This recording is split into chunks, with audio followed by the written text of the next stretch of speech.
નમસ્કાર, સીએનબીસી બજારની ખાસ રજૂઆત કોમોડિટીની બજેટથી અપેક્ષાઓમાં આપનું સ્વાગત છે અને હું છું ઝરણા અલકંટી। તો 1 ફેબ્રુઆરીએ બજેટ રજૂ થશે અને હવે ગણતરીના જ દિવસો બાકી છે દેશના બજેટને રજૂ થવામાં। આવામાં આપણા દેશનું સૌથી મહત્વનું સેક્ટર એટલે કે એગ્રીકલ્ચર સેક્ટરની શું બની રહી છે બજેટથી આશા અને અપેક્ષા। સરકાર પાસેથી ખેડૂતોની આવક વધે તેવી દિશામાં પગલું ભરવાની અપેક્ષા બની રહી છે અને તે સિવાય ખેતીને આધુનિક ટેકનોલોજી સાથે જોડવામાં આવે તેવી પણ અપેક્ષા અહીં આગળથી બની રહી છે। એગ્રીકલ્ચર સેક્ટરની આ બજેટમાં સરકાર પાસેથી આ શું આશા છે, કઈ ડિમાન્ડ છે તે અંગેની આજે આપણે નિષ્ણાતો સાથે ચર્ચા કરીશું અને ચર્ચામાં હાલ આપણી સાથે જોડાઈ રહ્યા છે એસઆરસીપીએલના ચેરમેન અતુલ ગણાત્રા અને એસઈએના ઈડી ડોક્ટર બીવી મહેતા। આપ બંનેનું સ્વાગત છે સીએનબીસી બજાર પર અને પહેલાં આપણે કોટન ઇન્ડસ્ટ્રીની વાત કરીએ। અતુલ ગણાત્રા સાહેબ આપણી સાથે અહીં આગળથી જોડાઈ ગયા છે। અતુલજી, સૌથી પહેલો સવાલ તો આપને માટે અહીં આગળથી એ બની રહ્યો છે કે આપણે જે રીતે જોઈ રહ્યા છે કે આપણા દેશની કોટનની યીલ્ડ જે છે અન્ય દેશોની સરખામણીમાં ઘણી ઓછી મળી રહી છે। તો આ સંદર્ભે તમે ઘણી બધી રજૂઆતો પણ કરી ચૂક્યા છો, તો આ બજેટમાં શું બીજ સુધારણા અંગે કોઈ ફાળવણી થઈ શકે કે આ દિશામાં કોઈ પગલાં લેવાઈ શકે? જી, ગુડ મોર્નિંગ ઝરનાબેન। જુઓ, આપણા દેશની તમે જે કર્યું કે યીલ્ડ છે એ લગભગ 450 કિલોની આપણી યીલ્ડ છે પર હેક્ટર, જે બહુ ઓછી છે। બ્રાઝિલ, ઓસ્ટ્રેલિયા જેવા દેશ 2000 થી 2400 કિલોની યીલ્ડ લે છે, આપણા કરતાં 5 ગણી યીલ્ડ છે। એટલે ત્યાંના ખેડૂતોને યીલ્ડ વધવાને લીધે બહુ ફાયદો થાય છે।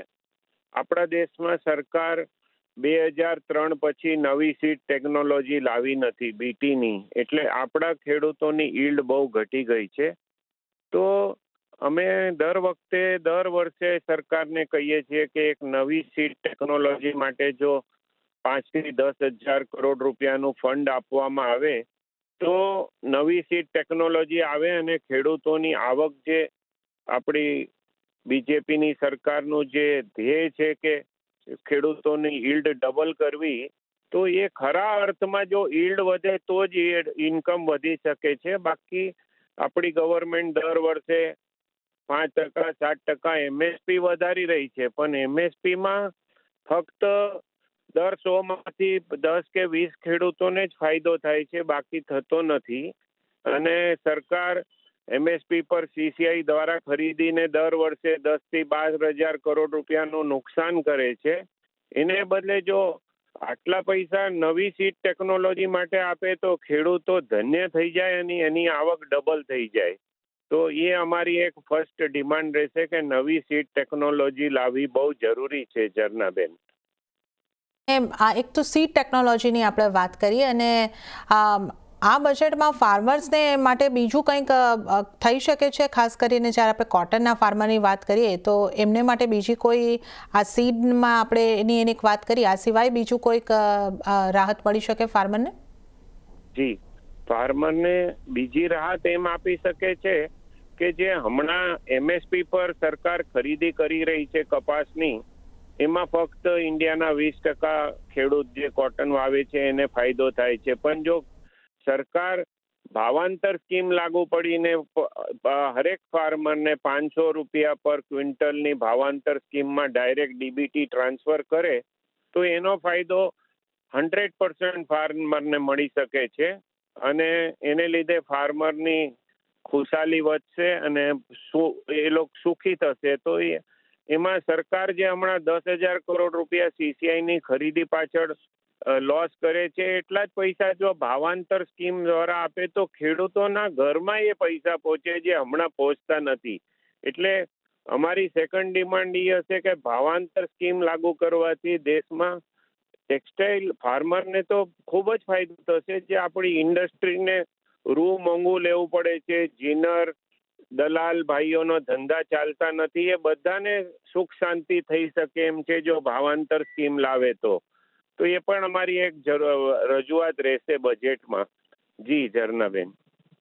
જી, અને હવે આપણી સાથે આ ચર્ચાની અંદર આપણી સાથે જોડાઈ ગયા છે ખાસ કરીને એગ્રી એક્સપર્ટ બીકે સબરવાલ. બીકે સબરવાલજી, આપનું પણ સ્વાગત છે CNBC બજાર પર. અને આપની પાસેથી પણ અહીંયા આગળથી એ સમજવું હતું કે હવે આપણે બજેટમાં જે રીતે જોઈ રહ્યા છે કે ભારતનું મુખ્ય સેક્ટર એગ્રીકલ્ચર સેક્ટર છે, બજેટમાં એના ઉપર ફોકસ રહેતું હોય છે.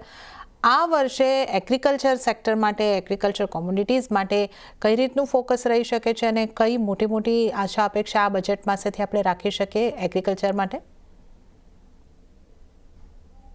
જય શ્રી કૃષ્ણ. આપનો આ વર્ષની જો કોમોડિટી બ્રોકર્સ છે અને કોઈ વાયદા બજારમાં કામ કરીએ છીએ તો એવરી યર માંથી એક જ ડિમાન્ડ ઉપર ચાલુ છીએ કે જે એગ્રી કોમોડિટીઝ બેન કરવામાં આવેલી છે એને પાછો ચાલુ કરવું જોઈએ અને નવી એગ્રી કોમોડિટીઝ ને બી વાયદા બજારમાં લઈને આવવું જોઈએ. આ વર્ષે થોડી એવી શક્યતા લાગી રહી છે કે જો કોમોડિટીઝ બેનમાં હતી એમાં થોડી ઘણી કોમોડિટીઝ પાછી વાયદા બજારમાં ટ્રેડ કરવામાં આવે એવી શક્યતા લાગી રહી છે અને વાયદા બજારમાં ચાલુ કરવું જોઈએ એવું આપણે સરકાર જોડે એવી પ્રયાસ કરી રહ્યા છીએ. બીજો એક ઓપ્શન વાયદા બજારના લોકોએ આપ્યો તો કે આપણે જો MSP આપીએ છીએ એની જગ્યા જો ઓપ્શનને રિયમ્બર્સ કરી આપીએ તો સરકારનો ખર્ચો બી ઓછું થશે અને ખેડૂતોને બી વધારે લાભ એમાં થઈ શકે.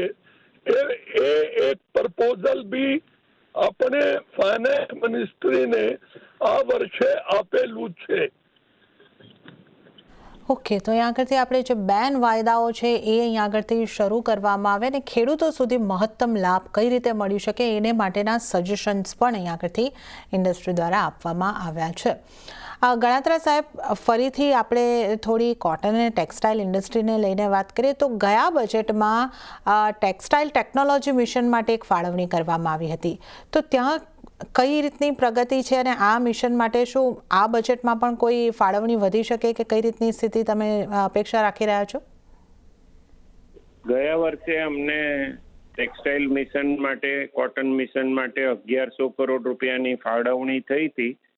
તો હજી સુધી 1 વર્ષ પૂરું થઈ ગયું પણ એ રકમનો કોઈ ઉપયોગ હજી સુધી મિનિસ્ટ્રી દ્વારા થયો નથી. એટલે એમાં પણ અમે કહીએ કે જરા બધા જોઈને એ મિશન ચાલુ કરે તો એનો ફાયદો જે સરકારે પૈસા ફાળવ્યા છે એનો ફાયદો થાય. આપણા દેશમાં પૈસા ફાળવી દે છે પણ એનો ઉપયોગ થતો નથી. એટલે એ પણ એક મોટું નુકસાન ખેડૂતોને તથા ઇન્ડસ્ટ્રીને થાય છે. જો એ મિશનના પૈસા ફાળવણી જે થઈ છે એ વાપરવામાં આવે તો એનો ફાયદો થઈ શકે છે. હવે આ વર્ષે એવી આપણને બધાને એવી આશા છે સરકાર દ્વારા બરોબર ઉપયોગ કરવામાં આવશે. જી.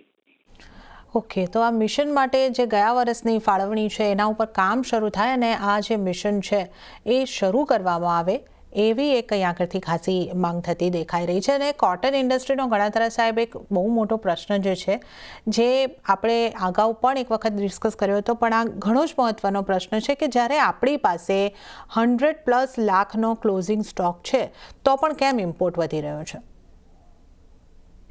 ઇમ્પોર્ટ વધવાના 2 થી 3 મેઇન કારણ છે ઝરણાબેન. એક તો આ વર્ષે ગવર્મેન્ટે સપ્ટેમ્બરથી લઈને ડિસેમ્બર સુધી 4 મહિના જે 11% ડ્યુટી હતી એ કાઢી નાખી હતી. એટલે આ 4 મહિનામાં લગભગ 30 થી 35 લાખ ગાંસડીનું ઇમ્પોર્ટ આવી ગયું. એટલે મિલોએ 11% જે ફાયદો હતો એનો ફાયદો લઈને બહુ મોટું ઇમ્પોર્ટ કર્યું છે.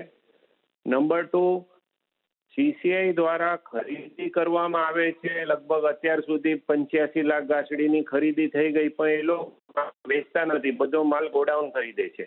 એટલે હવે મિલોને જો એ વપરાશ માટે, ડેલી વપરાશ માટે માલ જોઈતો હોય તો એ લોકો પછી ઇમ્પોર્ટ કરી લે છે, કારણ કે ઇમ્પોર્ટ બહુ સસ્તું હતું આ વર્ષે. અને ત્રીજું કારણ છે કે સીસીઆઈના જે ભાવ એ લોકો ખોલે છે એ ગ્લોબલ વધારે ભાવ ખોલે છે. હું તમને કહું કે આજે આઈસ ફ્યુચર છે 64.5 સેન્ટ છે, એટલે લગભગ 45,800 આઈસ ફ્યુચરનો ભાવ છે, અને આપણે ત્યાં 55,800 રૂપિયાનો ભાવ છે. આઈસ ફ્યુચર મોંઘું છે. એટલે હવે જો સીસીઆઈ દ્વારા ભાવ પાછા 55,000 થી 57,000 એવા ઊંચા ખુલશે તો અમને એવું લાગી રહ્યું કે મીરો ઇમ્પોર્ટ તરફ જશે, અને જે અમે 50 લાખનું ધારણા કરીએ છીએ કદાચ 60 લાખ ગાંસડી બી ઇમ્પોર્ટ થઈ જાય, કારણ કે ગ્લોબલ રૂ બહુ સસ્તું મળી રહ્યું છે. અને જે મિલો એક્સપોર્ટ કરે છે એ તો ફક્ત 4% આપે તો એ લોકો ઇમ્પોર્ટ કરી શકે છે 11% ડ્યુટી સામે. ખાદ્ય તેલની પણ આપણે ઘણો મોટો ઇમ્પોર્ટ કરીએ છીએ, તો આ ઇમ્પોર્ટ ઘટાડી શકાય? ઓઇલસીડ મિશનની આપણા બજેટમાં વાત થતી હોય છે, તો આ ઇમ્પોર્ટ જે ઘટાડી શકાય એને માટે આ બજેટમાં કોઈ આશા અપેક્ષા આપણે રાખી રહ્યા છે? આજે ટોટલી જે આપણે એડિબલ ઓઇલની રિક્વાયરમેન્ટ છે લગભગ 260 લાખ ટનની છે. ઘરેલું ઉત્પાદન ફક્ત 100 થી 110 લાખ ટનનું છે. જે ગેપ છે 150 થી 160 લાખ ટનનો, એ આપણે ઇમ્પોર્ટ થ્રુ બ્રિજ કરીએ છીએ. રફલી એની કિંમત લગભગ $130 લાખ રૂપિયા જેટલી થાય છે. એ ખરેખર એક કોઝ ઓફ કન્સર્ન છે. એના માટે અમે 2-4 સૂચન બી ગવર્મેન્ટને આપ્યા હતા. ખાસ કરીને કે આપણે ફોકસ કરવું જોઈએ એડિબલ ઓઇલ સીડની પ્રોડક્શન કેમ વધે, ઉત્પાદકતા કેમ વધે. એના માટે જે national mission of edible oil જે ગવર્મેન્ટે એનાઉન્સ કર્યું છે, એમાં અત્યારે જે ફંડ છે બહુ લિમિટેડ ફંડ આપે છે. તો અમારું સૂચન એ છે કે આગલા 5 વર્ષ સુધી દર વર્ષે 5,000 કરોડ એનાથી વધારે રકમ ફાળવવી જોઈએ, જેથી કોઈ ટેન્જિબલ એની ઇમ્પેક્ટ આવે, પ્રોડક્શન વધે અને આપણું ઇમ્પોર્ટ ઘટે. આજે જે રીતે ઇમ્પોર્ટનું છે, જો આપણે એક્શન નહીં લઈએ તો ઇમ્પોર્ટની રિક્વાયરમેન્ટ વધતી જશે. અને વી વોન્ટ બી સરપ્રાઇઝ કે કદાચ આજે 60% જે 70 કે 75% ડિપેન્ડન્સ ઇમ્પોર્ટ ઉપર થઈ જશે. એટલા માટે ગવર્મેન્ટે ખૂબ જ સક્રિય રીતે આમાં સ્ટેપ લેવાની જરૂર છે. પ્રાઇમ મિનિસ્ટર સાહેબ બી વારે ઘડીએ કહે છે કે ભાઈ oil seed is a focus for him, પણ ગ્રાઉન્ડ લેવલમાં કોઈ એક્શન દેખાતું નથી. તો હવે ફરીથી આ વખતે જે બજેટમાં અમારું ફોકસ છે કે ભાઈ ઓઇલ સીડનું ઉત્પાદકતા કેમ વધે, ઉત્પાદક કેમ વધે, એના પર જોર આપવા માટે અમે ગવર્મેન્ટને કહ્યું છે. હાજી. ઓકે, તો આ આપણે ઓઇલસીડનો ઇમ્પોર્ટ છે એને ઘટાડવા માટેના કયા પગલાં લઈ શકાય છે એની વાત કરી. પણ સબરવાલ સાહેબ, આપણે જે રીતે જોઈ રહ્યા છે, આપે પણ જે રીતે જણાવ્યું કે ખેડૂતોની આવક વધે એ માટેના ખાસ પગલાં લેવાની ઉપર ફોકસ છે. તો સીડમાં ટેકનોલોજીનો ઉપયોગને એની વાત ગણાત્રા સાહેબે પણ કરી હતી. ઓવરઓલ જો આપણે વાત કરીએ કે જે ખેડૂતો છે, જે એગ્રીકલ્ચર નું ઉત્પાદન કરે છે, ખેત પાકોનું, એમનું ઉત્પાદન વધે, એમને સારી કિંમતો મળે, એને માટે કેવા પગલાં લેવાઈ શકે? એટલે હું જે હાઈ વેલ્યુ એગ્રી પ્રોડક્ટ્સ ઉપર કોઈ ભાર અપાઈ શકે કે નહીં, ટેકનોલોજીને લઈને કોઈ રોકાણ થઈ શકે કે નહીં, એ સંદર્ભમાં આપને શું લાગે છે? મને એવું લાગે છે કે હું રેગ્યુલરલી આપણે ફાઇનાન્સ મિનિસ્ટ્રી જતા રહ્યા છીએ. આ વખતે નોર્મલી ફાઇનાન્સ મિનિસ્ટ્રીની એગ્રીકલ્ચર મિનિસ્ટ્રી સાથે એક વર્ષમાં 2 મીટિંગો થતી હતી. આ વર્ષે એગ્રીકલ્ચર મિનિસ્ટ્રી સાથે ફાઇનાન્સ મિનિસ્ટ્રીની 4 મીટિંગો થઈ છે, જેનો અર્થ એવું છે. અને એગ્રીકલ્ચર મિનિસ્ટ્રીએ ભી અને કન્ઝ્યુમર અફેર મિનિસ્ટ્રીએ ભી ખેડૂતોના હિસાબે ઘણા જોર આપીને કે કેવી રીતે ટેકનોલોજીમાં કે હાઈ પ્રોડક્ટ્સમાં એવા પ્રોડક્ટ જેમાં ખેડૂતોની આય વધે એવું કેવી રીતે એવું થઈ શકે. એમાં ફર્ટિલાઇઝરની સબસિડીની વાત ચાલતી હતી, કયો ફર્ટિલાઇઝર યુઝ કરવો, કયો નહીં યુઝ કરવો, કયો વધારે યુઝ કરવો, એવો ઘણા પ્રપોઝલે આ વખતે એગ્રીકલ્ચર મિનિસ્ટ્રીએ આપ્યા છે. તો મને એવું લાગે છે કે આ વર્ષે ખેડૂતો માટે બજેટમાં સારી ખબર આવી જોઈએ. ઓકે, તો અહીંયા આગળથી ખેડૂતો માટે બજેટમાં સારી ખબર આવવાની શક્યતા છે. એગ્રીકલ્ચર મિનિસ્ટ્રી સાથે પણ અહીંયા આગળથી આપણા ગેસ્ટ સબરવાલ સાહેબ અને એમની ટીમની ઘણી મિટિંગો પણ થઈ છે. તો ચોક્કસપણે એક આશા અહીંયા આગળથી રાખી શકીએ છીએ કે અહીંયાથી એક સારી ભેટ ખેડૂતોની આવક વધે એવી આ બજેટમાં મળી શકે. પણ મહેતા સાહેબ, હવે આપની પાસેથી એ પણ જાણવું હતું કે આપણે આ ખાદ્યતેલ ઇન્ડસ્ટ્રીની વાત કરીએ અને ત્યારે આપણે આ એક મહત્ત્વનો મુદ્દો ડિસ્કસ કરતા હોઈએ છીએ કે નેપાળથી બહુ જ બધો ઇમ્પોર્ટ અહીંયા આગળથી થઈ રહ્યો છે. હવે નેપાળથી ઇમ્પોર્ટ જે થઈ રહ્યો છે એક ચિંતાજનક વિષય છે. એને રોકવું જરા અશક્ય જેવું છે, પણ આ માટે શું થઈ શકે?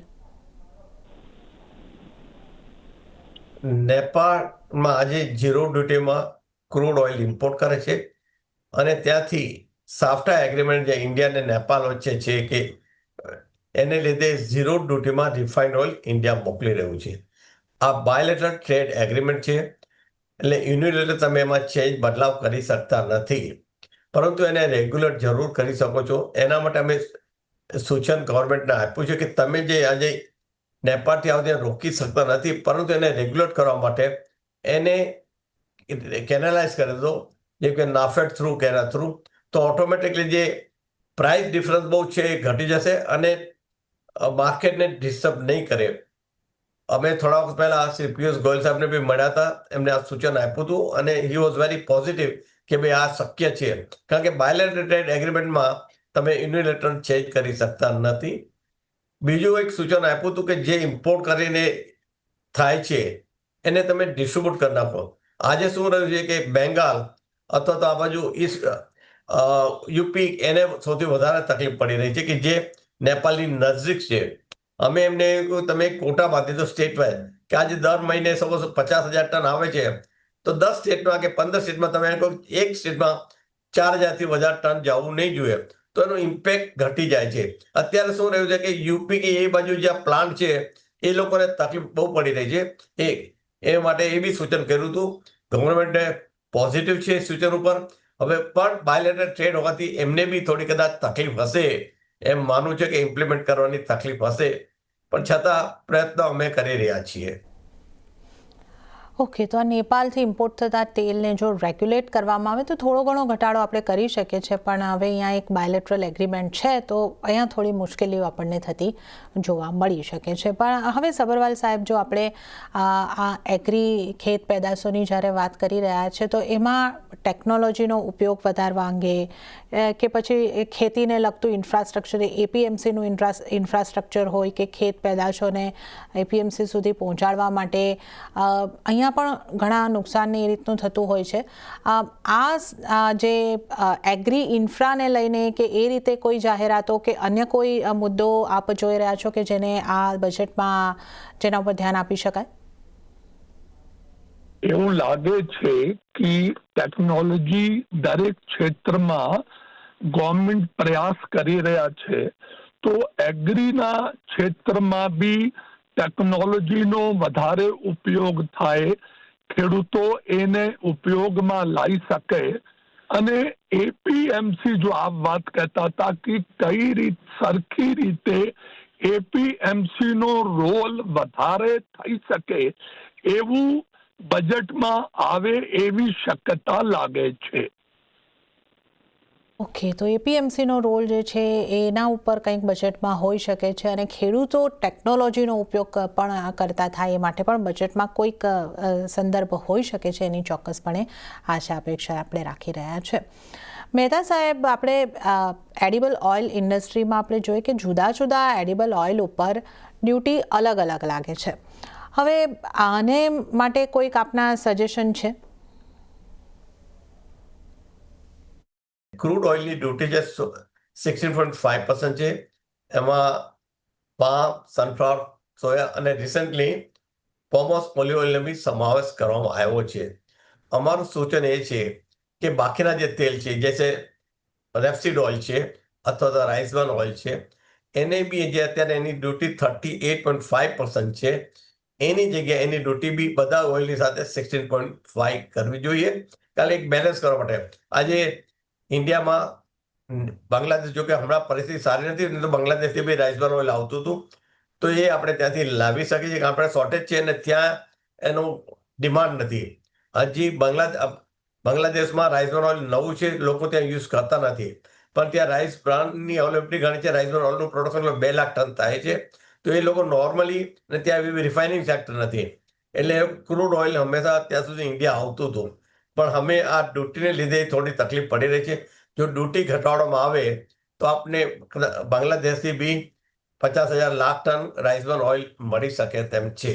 કારણ કે ઇન્ડિયામાં રાઈસ બ્રાન ઓઇલ અત્યારે વેરી વેલ એક્સેપ્ટ થયું છે, એ સારું કુકિંગ ઓઇલ છે અને લોકોનો વપરાશ વધી રહ્યો છે. તો 50,000 કે લાખ ટન આવશે તો એનો બી ઉપયોગ થઈ જશે ને એ બાને આપણો ઓવરઓલ ઇમ્પોર્ટ ઘટશે.